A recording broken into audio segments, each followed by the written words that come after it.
saya Mediana Frizal Sabila dengan NIM 2323474 dengan program studi S1 Perpustakaan Ilmu Informasi Universitas Negeri Padang. Baik, pada kesempatan kali ini saya akan membuat tugas video dokumentasi informasi Minangkabau dengan judul materi saya yaitu 7 unsur budaya di Minangkabau. Dengan dosen ibu pengampu saya adalah Ibu Malta Nelisa Essas M.Hum. Materi yang pertama ada bahasa. Bahasa di Minangkabau merupakan bahasa yang kaya akan budaya dan tradisi bahasa di Minangkabau.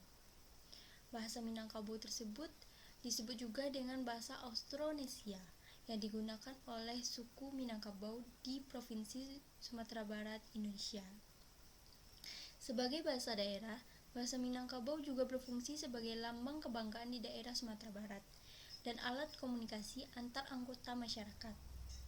Dengan ragam lisan bahasa di Minangkabau memiliki ciri khas tersendiri, terutama dalam penggunaan kategori fatis yang berperan dalam memulai, mempertahankan, atau mengkukuh komunikasi antara pembicara dan kawan bicara.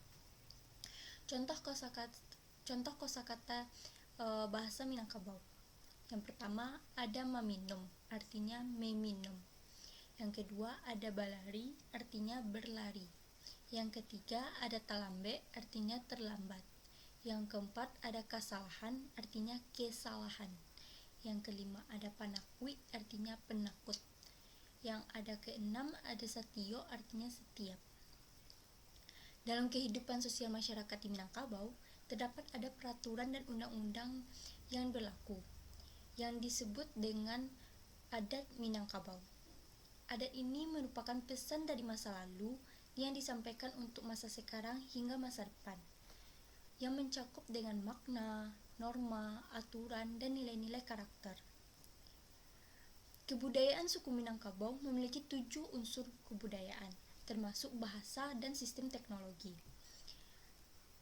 Falsafah budaya Minangkabau adalah adat Basandi Sara Basandi Kitabullah yang menekankan pada keturunan semesta yang muncul melalui proses pergulatan antara pertentangan dan keseimbangan.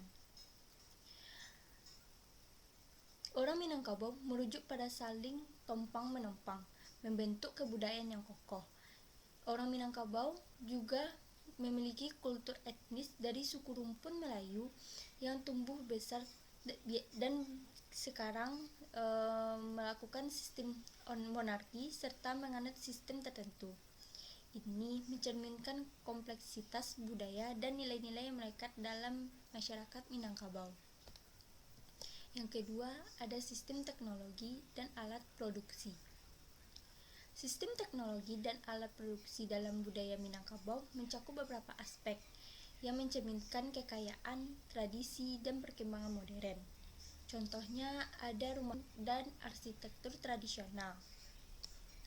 Rumah gadang adalah simbol budaya Minangkabau dengan atap berkubah yang unik, dirancang untuk ventilasi pemanasan alami.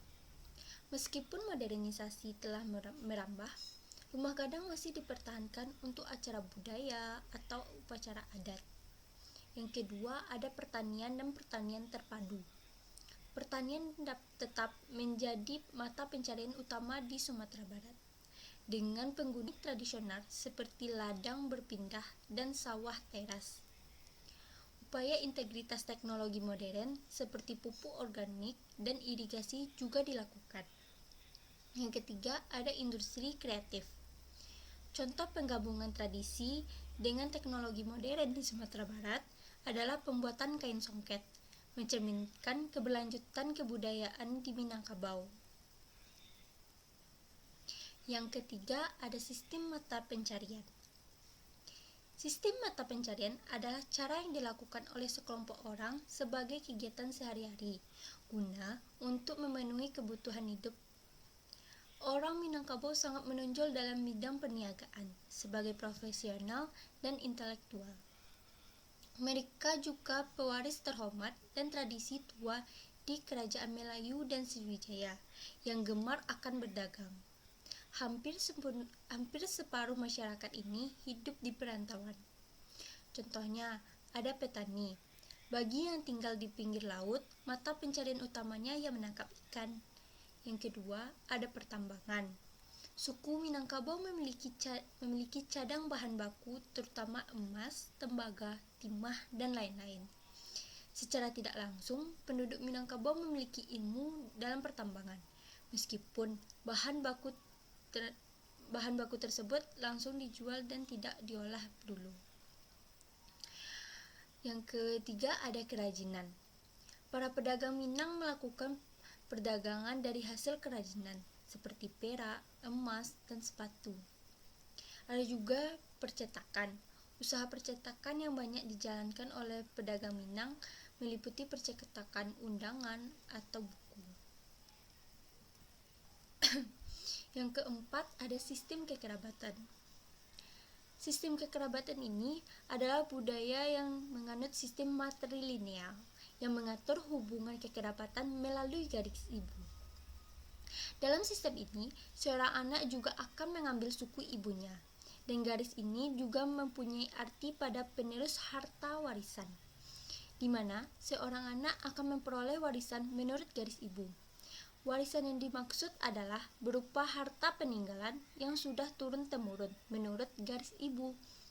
Warisan tersebut ada dua, yaitu pusako tinggi dan pusako rendah. Pusako tinggi adalah harta warisan yang diwarisi oleh ibu secara turun-temurun. Sedangkan pusako rendah adalah warisan dari hasil usaha ibu dan bapak selama mereka masih terikat perkawinan. Konsekuensi dari pewaris pusaka tinggi, setiap warisan akan jatuh kepada anak perempuan. Anak laki-laki tidak mempunyai hak, banyak hak yang mengusahakan, sedangkan anak perempuan mempunyai hak memiliki sampai diwariskan pula kepada anak-anaknya tersebut. Contohnya ada yang pertama, pengaruh matrilineal dalam kehidupan sehari-hari. Dalam sistem kekerabatan di Minangkabau, anak-anak dianggap sebagai bagian dari keluarga ibu dan memiliki kewajiban untuk merawat ibu mereka di masa tua. Warisan dan harta keluarga diwarisi oleh ibu ke anak perempuan yang akan memperkuat hubungan kekerabatan matrilineal di Minangkabau. Yang kedua, ada peran perempuan dalam sistem kekerabatan. Peran ini memiliki peran penting dalam menjaga warisan keluarga dan memainkan peran utama dalam sistem kekerabatan di suku Minangkabau. Mereka bertanggung jawab atas pemeliharaan tradisi, warisan, budaya, dan nilai-nilai keluarga. Yang ketiga, ada penerus tradisi dan nilai-nilai keluarga. Sistem kekerabatan di Minangkabau memastikan penerus tradisi dan nilai-nilai keluarga dari generasi ke generasi garis keturunan ibu. Hal ini mencerminkan pentingnya peran perempuan dalam mempertahankan identitas budaya dan nilai-nilai leluhur. Yang kelima, ada sistem pengetahuan. Sistem pengetahuan di suku Minangkabau memiliki karakteristik unik yang mencerminkan kekayaan budaya dan tradisi mereka. Anak-anak di suku Minangkabau biasanya tinggal di surau dan mulai belajar agama serta adat Minangkabau sejak usia 7 tahun. Mereka ketika remaja ditempa untuk menimba ilmu sebanyak mungkin sebelum kembali dan membangun kampung mereka. Sumber pengetahuan dalam budaya Minangkabau adalah sumber informasi yang digunakan untuk memahami dan memperdalam ilmu dan pemahaman tentang dunia. Contoh terkait unsur budaya di Minangkabau ini adalah yang pertama, pengembangan ilmu dan teknologi. Minangkabau memiliki sejarah yang kaya dalam pengembangan ilmu dan teknologi, seperti dalam bidang pertanian, perkembangan alat dan teknik, dan industri kreatif. Pengembangan ini memungkinkan masyarakat Minangkabau untuk memahami dan mengembangkan ilmu yang lebih luas. Yang kedua, ada pengembangan sistem pendidikan. Sistem pendidikan di Minangkabau telah berkembang secara signifikan dengan adanya sekolah-sekolah yang memiliki kualitas yang lebih baik. Pendidikan ini memungkinkan masyarakat Minangkabau memahami dan mengembangkan ilmu yang lebih luas ke depannya. Yang ketiga, ada pengembangan sistem kesehatan. Sistem kesehatan di Minangkabau telah berkembang secara signifikan dengan adanya fasilitas kesehatan yang memadai. Pengembangan ini memungkinkan masyarakat Minangkabau untuk memahami dan mengembangkan ilmu yang lebih luas ke depannya. Yang keenam, ada sistem religi. Sistem kepercayaan agama di Minangkabau mempengaruhi budaya, adat, dan kehidupan masyarakat di Minangkabau. Masyarakat memiliki kepercayaan dalam kehidupan agama yang dianut yang mempengaruhi berbagai aspek kehidupan mereka. Sistem religi di Minangkabau terdiri berbagai kepercayaan dan agama yang dianut oleh masyarakat tersebut. Contoh, budaya Minangkabau memiliki karakteristik unik dan terkait unsur budaya di Minangkabau ini. Yang pertama, ada agama Islam. Sebagian besar masyarakat di Minangkabau memeluk agama Islam. Agama ini mempengaruhi aspek kehidupan sehari-hari seperti perilaku, pendidikan, adat, dan karakter kita. Yang kedua, ada adat Minangkabau. Adat Minangkabau ini juga merupakan bagian dari sistem religi yang mencakup prinsip-prinsip yang menjadi dasar bagi masyarakat Minangkabau dalam mengelola kehidupan mereka. Adat ini juga mempengaruhi kehidupan sehari-hari seperti perilaku, pendidikan, adat. Yang ketiga, ada Niniak Mamak. Niniak Mamak adalah pemegang suku Datuk secara turun-temurun menurut garis keturunan ibu atau sistem matrilineal. Niniak Mamak memiliki tugas mengawasi, mengurusi, dan menjalankan seluk-beluk adat. Beberapa kepercayaan dan agama yang dianut di Minangkabau adalah yang pertama, Islam.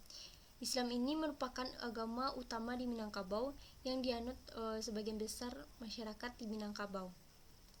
Yang kedua, ada agama Hindu. Agama Hindu juga dianut oleh beberapa orang di Minangkabau, terutama di daerah sekitar Padang Panjang. Agama ini juga menganut sistem kepercayaan agama Hindu di Minangkabau. Yang ketiga, ada agama Kristen. Agama Kristen seperti Katolik dan Protestan juga dianut oleh beberapa orang di Minangkabau. Agama ini juga mempengaruhi budaya dan kepercayaan masyarakat Kristen di Minangkabau. Yang keempat, ada agama dan agama tradisional. Agama tradisional Minangkabau seperti adat Minangkabau yang dianut oleh beberapa orang. Agama ini juga mempengaruhi budaya, adat, dan kepercayaan masyarakat di Minangkabau. Yang kelima, ada kepercayaan dalam kehidupan. Masyarakat Minangkabau juga memiliki kepercayaan dalam kehidupan seperti kepercayaan dalam dukungan semangat dan kepercayaan dalam keindahan, kepercayaan dalam kemampuan untuk mengatasi semua masalah yang ada. Yang ketujuh, ada kesenian. Kesenian dalam budaya Minangkabau memiliki keberagaman yang kaya dan merupakan bagian integral dalam kehidupan masyarakat. Berikut contoh terkait unsur budaya di Minangkabau. Yang pertama, kesenian tradisional Minangkabau. Kesenian tradisional Minangkabau mencakup berbagai aspek bentuk seperti tarian tradisional seperti tari piring, tari rantak, tari randai, tari indang, tari payung. Musik tradisional juga termasuk bagian penting dengan alat musik khas seperti saluang, talempong, rabab, dan bansi. Yang kedua, pentingnya pelestarian kesenian. Generasi muda di Minangkabau dihadapkan pada tantangan dalam melestarikan kesenian tradisional. Kesenian merupakan warisan budaya yang perlu dijaga agar tidak hilang di telan zaman. Yang ketiga, peran kearifan lokal dalam seni. Kearifan lokal budaya Minangkabau tercermin dalam seni tradisional seperti dandai. Seni ini dipertunjukkan untuk menggambarkan keyakinan kepada alam dan pencipta, menjadi ekspresi dan eksistensi seni masyarakat di Minangkabau. Bentuk kesenian tradisional di Minangkabau. Yang pertama, ada tarian adat. Tarian tradisional Minangkabau sering digunakan dalam acara pesta adat atau perayaan pernikahan. Tarian ini tidak hanya dimainkan oleh perempuan, tetapi oleh juga laki-laki. Ciri khasnya adalah gerak cepat, keras, menghentak, dan dinamis. Contoh tarian termasuk adalah tarian persambahan, tari piring, tari payung. Yang kedua, ada bela diri. Bela diri tradisional juga merupakan bagian dari kesenian Minangkabau yang unik dan menarik. Yang ketiga, ada permainan tradisional. Minangkabau memiliki beragam permainan tradisional yang menjadi bagian dari warisan budaya mereka. Yang keempat ada musik. Seni musik tradisional Minangkabau memiliki keunikan tersendiri dan sering digunakan dalam berbagai acara adat. Yang kelima ada upacara dan festival. Upacara adat seperti festival di Minangkabau juga memperlihatkan kekayaan kesenian dan budaya mereka. Yang keenam ada pantun dan pepatah dan petitih, yakni kesenian lisan seperti pantun dan pepatah atau petitih juga menjadi bagian penting dari warisan budaya Minangkabau. Sekian hasil presentasi saya mengenai 7 unsur budaya di Minangkabau. Maaf ada kata-kata saya yang salah, mohon maaf. Terima kasih. Assalamualaikum warahmatullahi wabarakatuh.